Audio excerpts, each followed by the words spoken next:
Apakah benar taktik gertak sambal Malaysia di Ambalat akhirnya gagal total? Atau justru Indonesia yang diam-diam sudah menyiapkan skenario perang paling matang di kawasan? Banyak yang hanya melihat manuver di permukaan, tapi sedikit yang memahami apa sebenarnya strategi TNI dan resiko terbesar bagi Malaysia jika konflik benar-benar pecah. Di video ini, kita akan bongkar peta kekuatan, kepentingan tersembunyi, dan mengapa Ambalat bisa menjadi penentu arah konflik. Jawaban lengkapnya ada di akhir video ini. Malaysia kembali bikin gerak. Negeri jiran itu dikabarkan masih ngotot mengklaim blok Ambalat, wilayah kaya minyak dan gas di perbatasan Kalimantan. Padahal Indonesia sudah tegas menyatakan, Ambalat adalah bagian dari kedaulatan NKRI. Bahkan Mahkamah Internasional pun memperkuat posisi Indonesia. Tapi, provokasi terus terjadi. Kapal-kapal patroli Malaysia berulang kali terdeteksi masuk ke wilayah Ambalat, bikin TNI AL harus siaga penuh. Patroli diperketat, bahkan armada. Isu sengketa blok Ambalat kembali mengemuka dan memicu perhatian publik kawasan. Meski tidak disertai eskalasi terbuka, dinamika pernyataan, patroli, dan manuver militer menunjukkan bahwa kawasan perairan strategis di Kalimantan Utara ini tetap menjadi titik rawan yang menuntut kesiapsiagaan tinggi, terutama dari Indonesia sebagai negara kepulauan terbesar di Asia Tenggara. Situasi ini sekaligus menegaskan bahwa setiap sinyal atau manuver di Ambalat tidak pernah berdiri sendiri, melainkan selalu dibaca dalam konteks kekuatan, diplomasi, dan kepentingan energi jangka panjang. Blok Ambalat merupakan wilayah laut yang kaya potensi minyak dan gas, terletak di perairan Laut Sulawesi dan berbatasan langsung dengan Sabah, Malaysia. Sengketa ini berakar dari tumpang tindih klaim landas kontinen dan zona ekonomi eksklusif yang mulai mengemuka sejak awal 2000-an.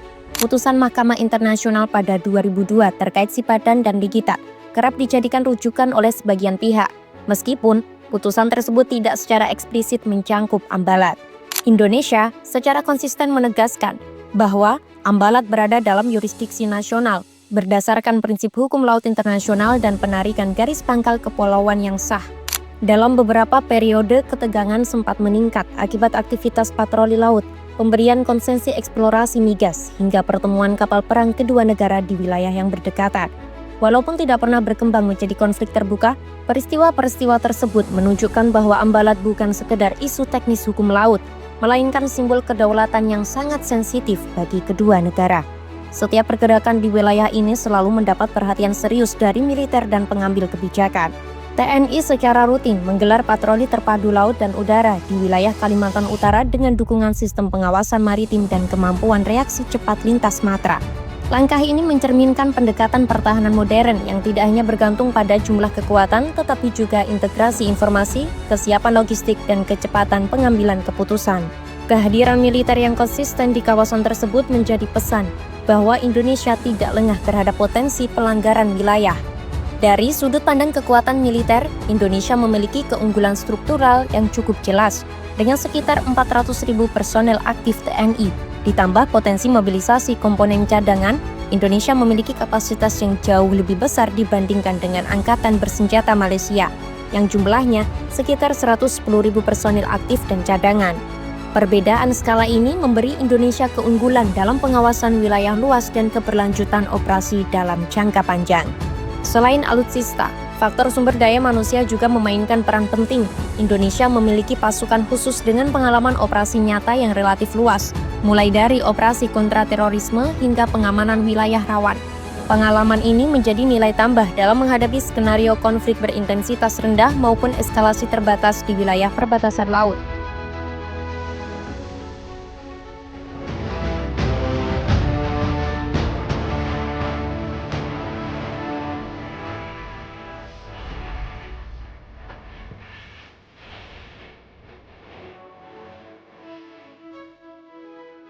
Ambalat mulai diusik. Kekuatan militer di Sumatera dan Kalimantan langsung dinaikkan 2 kali lipat.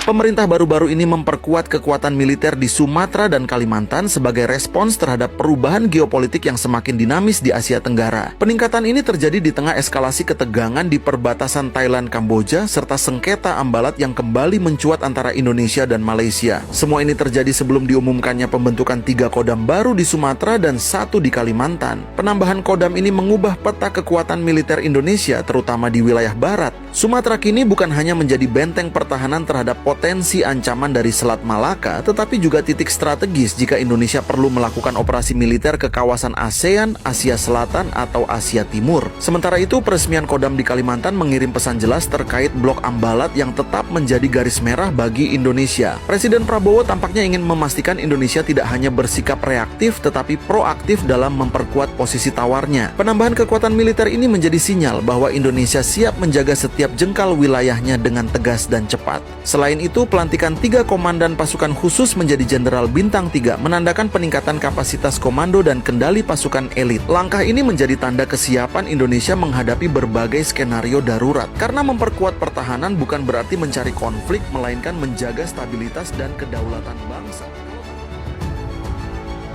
Di ujung utara Pulau Kalimantan, sebuah perairan kaya minyak dan gas bernama Blok Ambalat menjadi salah satu titik panas geopolitik yang sempat membuat hubungan Indonesia-Malaysia memanas. Sejak konflik memuncak pada Maret 2005, TNI Angkatan Laut bergerak cepat. Komando siaga tempur tingkat 1 langsung diberlakukan. Tidak main-main, puluhan kapal perang Republik Indonesia kala itu dikerahkan, termasuk korvet, frigat, dan kapal cepat rudal, siap menjaga kedaulatan di batas negeri.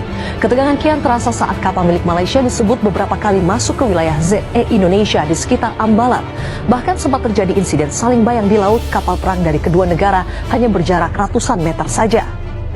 Pada tahun 2015, TNI AL mengonfirmasi penyiagaan 3 kapal perang secara aktif di wilayah Ambalat.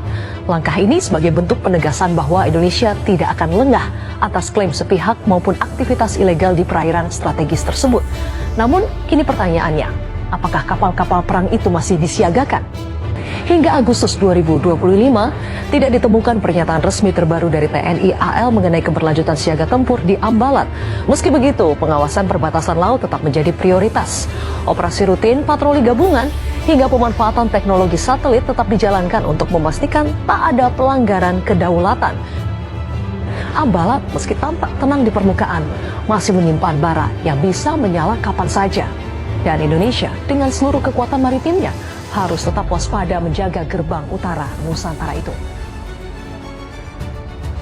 Malaysia kembali bikin gerak. Negeri jiran itu dikabarkan masih ngotot mengklaim Blok Ambalat, wilayah kaya minyak dan gas di perbatasan Kalimantan. Padahal Indonesia sudah tegas menyatakan, Ambalat adalah bagian dari kedaulatan NKRI. Bahkan Mahkamah Internasional pun memperkuat posisi Indonesia. Tapi, provokasi terus terjadi. Kapal-kapal patroli Malaysia berulang kali terdeteksi masuk ke wilayah Ambalat, bikin TNI AL harus siaga penuh. Patroli diperketat, bahkan armada tempur sudah disiapkan. Kalau situasi makin panas, Indonesia siap ambil tindakan keras. Pertanyaannya, apakah ini akan meletus jadi konflik besar di Asia Tenggara? Apakah Indonesia harus mengambil langkah yang lebih tegas dari sebelumnya? Kita pantau, apakah kesabaran Indonesia akan...